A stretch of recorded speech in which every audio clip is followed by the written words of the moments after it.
채플 시작하도록 하겠습니다. 우리 먼저 사도신경으로 신앙 고백하겠습니다.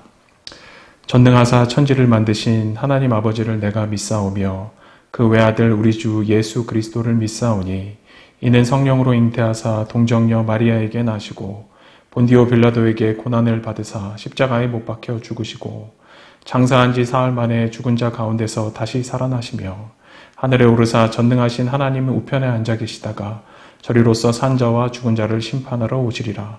성령을 믿사오며 거룩한 공예와 성도가 서로 교통하는 것과 죄를 사하여 주시는 것과 몸이 다시 사는 것과 영원히 사는 것을 믿사옵나이다. 아멘. 우리 찬송가 492장 함께 부르도록 하겠습니다. 나의 영원하신 기업 생명보다 귀하다. 나의 갈 길 다가도록 나와 동행하소서. 주께로 가까이 주께로 가오니 나의 갈 길 다가도록 나와 동행하소서. 세상 부귀한 일함과 모든 명예 버리고 험한 길을 가는 동안 나와 동행하소서. 주께로 가까이 주께로 가오니 나의 갈 길 다가도록 나와 동행하소서. 어두운 골짝 지나가며 험한 바다 건너서 천국 문에 이르도록 나와 동행하소서. 주께로 가까이 주께로 가오니 나의 갈 길 나가도록 나와 동행하소서.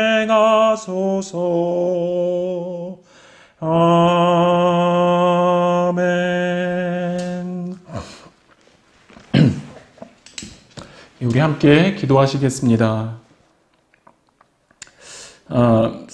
살아계신 하나님 아버지, 저희를 자녀 삼아 주시고 또 진리 안에서 배워가고 또 자라가게 하시니 감사합니다.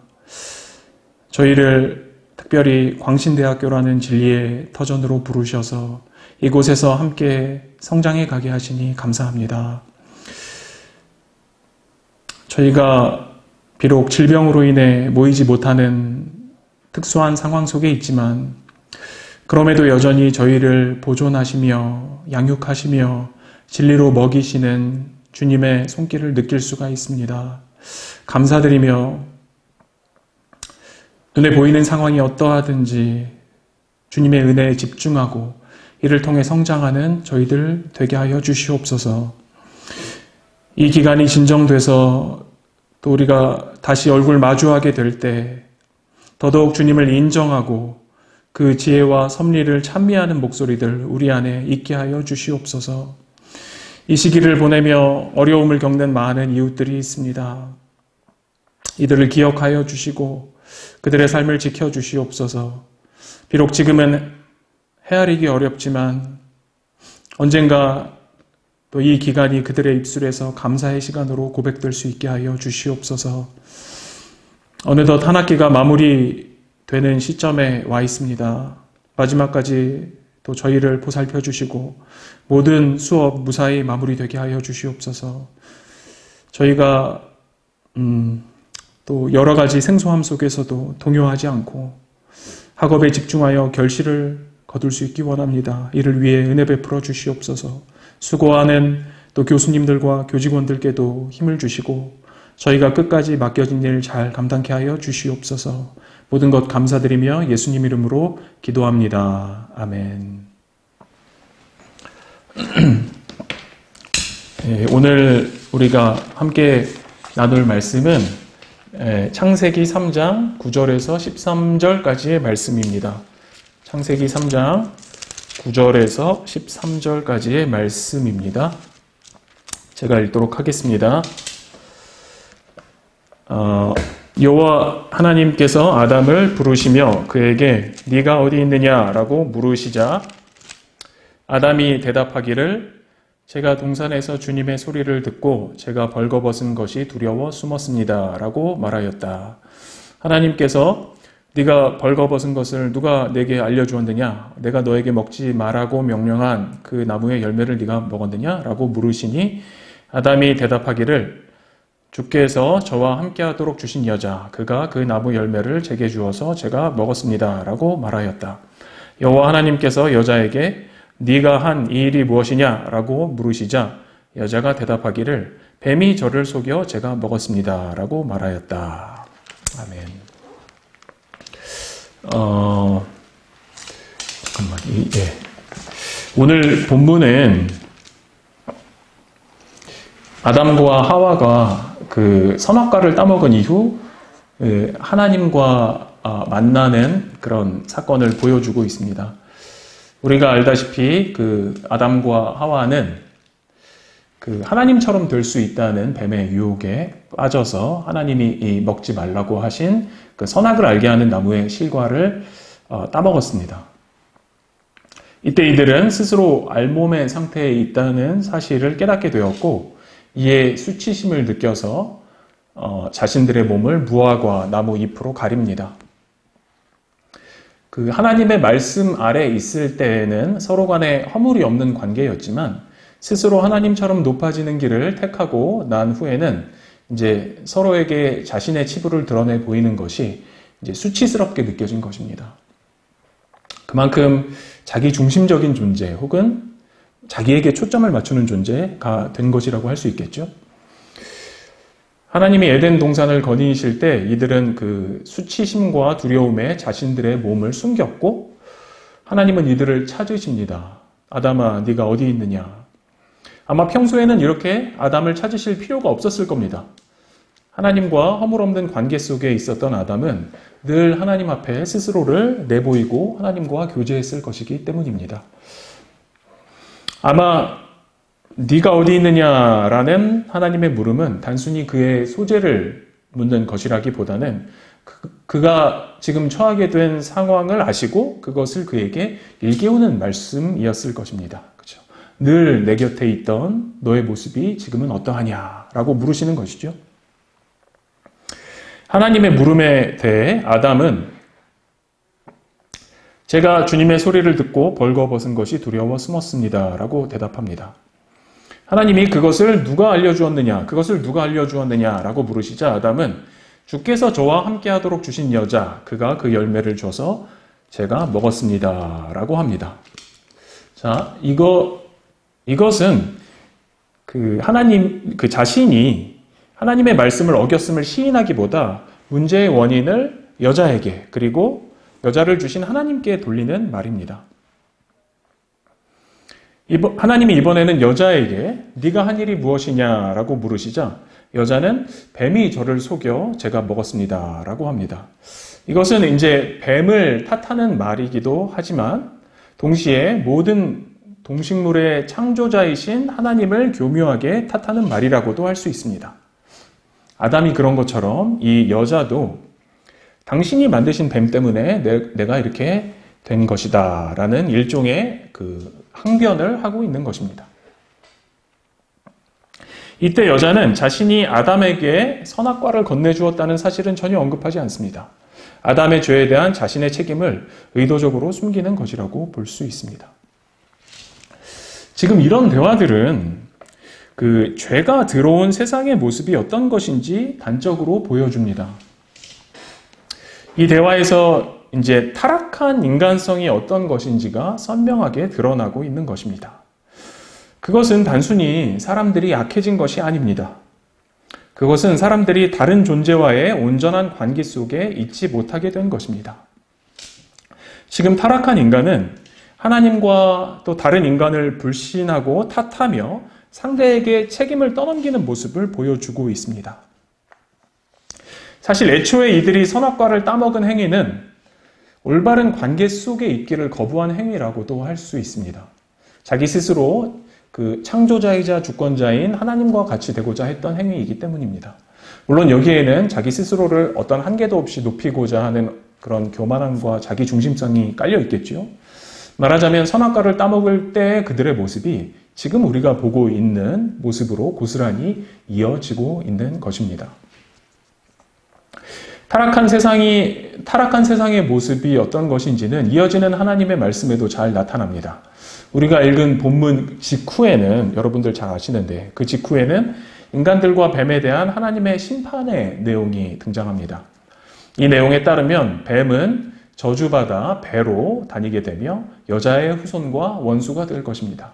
여자는 해산의 고통을 경험하게 될 것이고 남자의 다스림을 받을 것입니다. 남자는 이제 평생 땅에서 땀을 흘리며 노동을 해야 먹고 살 수 있게 되었습니다. 잘 보면 여기에는 다 관계에 대한 내용들이 담겨 있음을 알 수 있습니다. 남자와 여자가 대립하게 되고 인간과 자연이 대립하는 것이 이 심판의 내용으로 담겨져 있는 것입니다. 여기 보면 하나님의 말씀은 단순히 여자가 남자의 지배하에 있게 된다는 것이 아닙니다. 그가 남자와의 관계 속에서 여전히 이기심을 품지만 16절에 보시면 그가 남자의 관계 속에서 여전히 욕심과 이기심을 품지만 그럼에도 남자는 그를 다스린다는 것입니다. 이것은 이들 간에 지속적인 불신과 대립이 있게 됨을 의미할 것입니다. 18절을 보면 땅이 남자를 향해 가시덤불과 엉겅퀴를 낸다고 합니다. 땅이 가시덤불과 엉겅퀴를 낸다는 것은 이제 자연이 인간이 경작하고 가꾸기에는 매우 척박한 환경이 된다는 것을 의미합니다. 이제 자연은 인간에게 적대적인 대상으로 다가오게 되며 인간은 이 자연과의 투쟁을 통해서만 스스로 먹고 살 수 있게 된 것입니다. 물론 이들은 무엇보다 하나님과의 살가운 교제를 잃어버립니다. 하나님과 얼굴을 마주보고 그와 살갑게 교제하던 에덴 동산으로부터 쫓겨나게 된 것이지요. 사실 오늘 본문 바로 앞부분에는 하나님께서 여자와 동식물을 창조하신 대목이 나옵니다. 거기서 하나님은 이것들을 다 아담을 돕는 배필로서 창조하시죠. 말하자면 본래 이 모든 피조세계는 서로 조화로운 관계 속에 있어야 할 존재였던 것입니다. 그러나 지금 보다시피 아담의 타락 이후 온 피조세계는 대립과 경쟁의 관계 속에 있게 됩니다. 이 모든 상황은 인간에게 분명 절망으로 다가왔을 것입니다. 그들 서로 간에 몸을 가리고 나아가 하나님을 피한 사실에서도 알 수 있듯이 인간 스스로도 어떤 하나님과의 괴리감 그리고 서로 간의 괴리감을 느끼고 있었기 때문입니다. 더 나아가 더 이상 다른 피조세계가 자신에게 우호적이지 않다는 사실도 그들에게 두려움으로 다가왔을 것입니다. 이제 모든 것을 자연세계와의 투쟁 속에서 또 다른 인간과 경쟁하면서 얻어내야 하는 현실에 처하게 된 것입니다. 요즘 사람들의 모습을 보면 이 태초의 인간들이 처하게 된 상황이 실감이 되지 않습니까? 그렇죠? 지나친 경쟁들이 인간의 삶을 피폐하게 만들고 있습니다. 또한 결코 순응적이지 않은 이 자연세계를 또 인간으로서는 억지로 지배하려고 하다가 오히려 그로부터 초래되는 어떤 자연재해나 오염이나 질병 등으로부터 인간이 공격을 받고 있습니다. 이것들은 다 타락한 인간이 다른 존재 및 피조세계와의 부조화 속에 있다는 것을 보여주는 모습일 것입니다. 이러한 내용은 우리의 신앙관에 시사하는 바가 많습니다. 우리는 인간의 죄나 타락 같은 개념을 뭔가 추상적인 것으로 생각하는 경향이 있습니다. 추상적인 것으로. 이 개념들이 이론적으로는 말할 수 있지만 정작 그 실제적인 의미는 잘 와닿지 않는 개념들이 돼 버린 것입니다. 그러나 인간의 타락을 알기 위해서는 우리의 관계를 보면 됩니다. 다른 인간 혹은 외부 세계와 관계 맺는 우리의 언행을 잘 살펴보면 우리의 타락이 무엇인지 가늠할 수 있습니다. 인간의 타락은 반드시 다른 피조물과의 관계로 드러나기 때문입니다. 우리가 노골적으로 하나님 말씀에 어긋나는 일을 하면서 하나님께 막 화목한 친밀한 기도를 드리기 어렵겠지요. 혹은 하나님을 이 마음으로 불신하고 있으면서 하나님께 또 온전한 기도를 드린다는 것은 불가능할 것입니다. 마찬가지로 자기 자신만을 높이고 숭상하는 마음이 있으면 또 다른 사람과 화목하기 어렵고 필경 이것은 관계에 있어서의 문제를 야기합니다. 자, 이렇게 보면 우리의 관계성은 또 우리 신앙의 척도라고도 할 수 있을 것 같습니다. 우리 예수님도 하나님께 예물을 드릴 때는 불화한 형제와 먼저 이 화목하게 된 뒤에 드리라고 하시지 않았습니까? 이제 다른 존재와 불화한 사람에게 실질적으로 참다운 신앙이 있을 수 없다는 것을 예수님은 아신 것이죠. 이런 말들이 우리를 또 좌절스럽게 만들지도 모르겠습니다. 실제로 우리는 관계의 문제가 없이 살아간다는 것이 얼마나 힘든 것인지 알고 있기 때문입니다. 차라리 좀 신앙을 추상화시키면, 그렇죠? 우리는 적당한 종교 생활을 유지하면서 나름 거룩하게 살 수 있을 것입니다. 그러나 실제로 남과 온전한 관계를 이루는 것, 즉 남을 온전히 신뢰하고 또 자신을 스스럼 없이 드러내며 조화로운 삶을 살아가는 것은 너무도 힘든 일입니다. 과연 이런 상황에서 우리는 어떤 모습을 취할 수 있을까요? 저는 우리가 오늘 본문에서 본 하나님의 모습에서 그 답을 찾고 싶습니다. 우리 오늘 본문에서 이어지는 하나님의 모습에서 이어지는 본문에서 나오는 하나님의 모습에서 그 답을 찾고 싶습니다. 사실 하나님은 인간 타락의 결과가 무엇인지 누구보다 잘 알고 계셨을 겁니다. 즉 타락한 인간이 1차적으로 보이게 될 모습은 하나님 자신에 대한 불신과 멀리함에 있다는 것, 그리고 하나님이 조화롭게 살도록 하신 다른 존재들과의 불화라는 것을 알고 계셨을 것입니다. 그러나 이것을 알면서도 하나님은 이들과의 관계를 저버리지 않으셨습니다. 하나님은 비록 형벌을 주고 아담을 에덴 동산에서 내쫓으셨지만 이것은 그와의 관계를 끊으시는 것이 아니었습니다. 만일 그것이 목적이었다면 하나님은 아담을 굳이 찾아와서 그와 대화를 하실 이유도 없었을 것입니다. 그러나 하나님은 그 자리에 찾아오셔서 심판의 메시지와 동시에 앞으로 이들이 경험할 삶에 대해 말씀해 주십니다. 그리고 21절에 보시면요. 그들이 입고 있는 무화과 나뭇잎보다 질기고 안전한 가죽옷을 그들에게 입혀주십니다. 이것은 비록 이들을 심판하시지만 여전히 보존하시며 나아가 이들과의 관계를 지속하실 것임을 의미할 것입니다. 하나님은 자신을 불신하고 배척하기 시작한 인간을 향해 계속 관계의 끈을 붙들고 계신 것입니다. 무엇보다 하나님은 앞으로 태어날 인간의 후손이 이 모든 불화의 시작이 된 뱀을 무찌를 것이란 말씀을 주십니다. 우리가 알다시피 이 인간의 후손은 예수 그리스도를 의미하죠. 즉 하나님은 지금 인간이 초래한 모든 허물어진 관계성들이 그 예수님에 의해서 또 예수님 안에서 회복될 것임을 말씀하고 계신 것입니다. 저는 하나님의 이러한 마음과 또 약속이 우리의 희망이라고 믿습니다. 비록 이제 타락한 본성을 갖게 된 우리지만 하나님은 예수님 안에서 우리가 하나님 그리고 이웃과 온전한 관계를 회복할 수 있는 모든 토대를 만들어 주시고 우리를 그런 관계로 초청하고 계신 것입니다. 예수로 옷 입지 못한 사람은 여전히 자기만을 높이며 하나님을 불신하고 이웃을 배척하는 삶을 살아갈 것입니다. 그러나 예수로 옷 입은 사람은 예전에 아담이 누렸던 하나님 및 인간과의 허물없고 친밀한 관계를 누리게 될 것입니다. 물론 이 지위와 가능성을 온전히 누릴 수 있기 위해서는 성령님께서 우리를 움직여 주셔야 하겠지요. 자, 저는 이런 것이 구원의 삶이라고 생각합니다. 자, 죄와 타락이 그렇듯 구원 또한 어떤 추상적인 것이 아니라 하나님 그리고 이웃과의 허물없고 살가운 관계 속으로 들어가는 것이라고 믿는 것입니다. 오늘도 우리들은 늘 관계의 문제에 직면합니다. 자, 관계에서 문제를 겪는 것은 특별한 게 아니라 이 모든 타락한 인간의 실존적인 정황입니다. 저는 그 신앙생활을 인간 관계로부터의 도피처로 여기는 친구들을 예전에 본 적이 있습니다. 이들은 그 사람들과 관계 맺는 것을 부담스러워하면서 이제 그런 것은 멀리한 채 오직 그 신앙생활에만 매달리겠다는 태도를 보였었습니다. 그러나 우리가 보았듯이 신앙은 관계를 외면하게 하는 것이 아니라 오히려 직면하고 극복하게 하는 무엇입니다.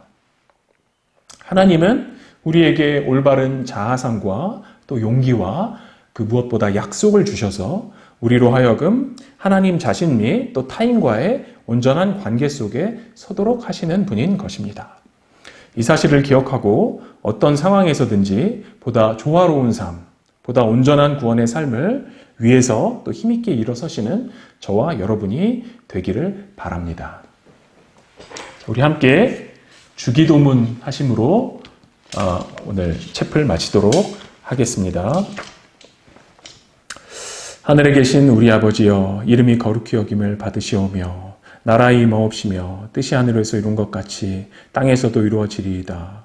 오늘날 우리에게 일용할 양식을 주옵시고 우리가 우리에게 죄 지은 자를 사하여 준 것 같이 우리의 죄를 사하여 주옵시고 우리를 시험에 들게 하지 마옵시고 다만 악에서 구하옵소서.